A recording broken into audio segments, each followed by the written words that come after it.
Esophageal cancer is typically diagnosed because of symptoms, and the reason for that is that it's not common enough that screening is done for the disease. Those symptoms primarily are dysphagia or trouble swallowing. Some people can be diagnosed because of anemia, which implies blood loss from the GI tract. And occasionally we find these incidentally when people are being screened because of symptoms in their GI tract by upper endoscopy.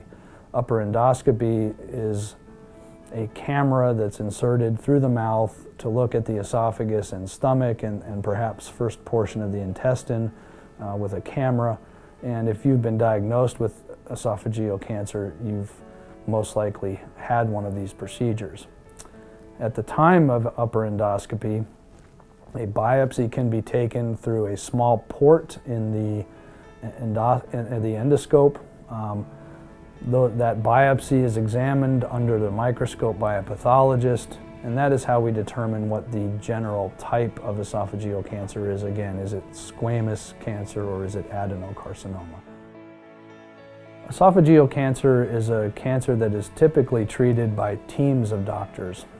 These can include surgeons, radiation oncologists, and medical oncologists.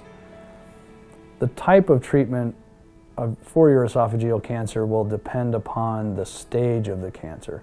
Stage is a way of saying what is the extent of the cancer or how advanced is the cancer. And we determine stage using a number of tests.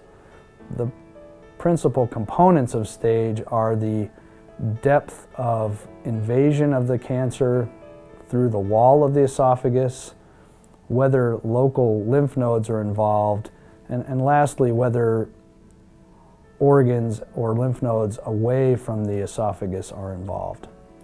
The tests that are used to determine these things can include endoscopic ultrasound.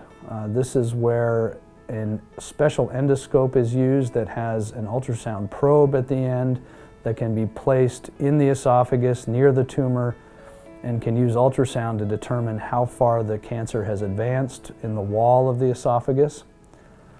Some patients with esophageal cancer will need to have bronchoscopy because the esophagus travels next to the trachea or air tube. Some patients may have involvement of the trachea by their esophageal cancer. Most patients with esophageal cancer will also need some form of X-ray imaging.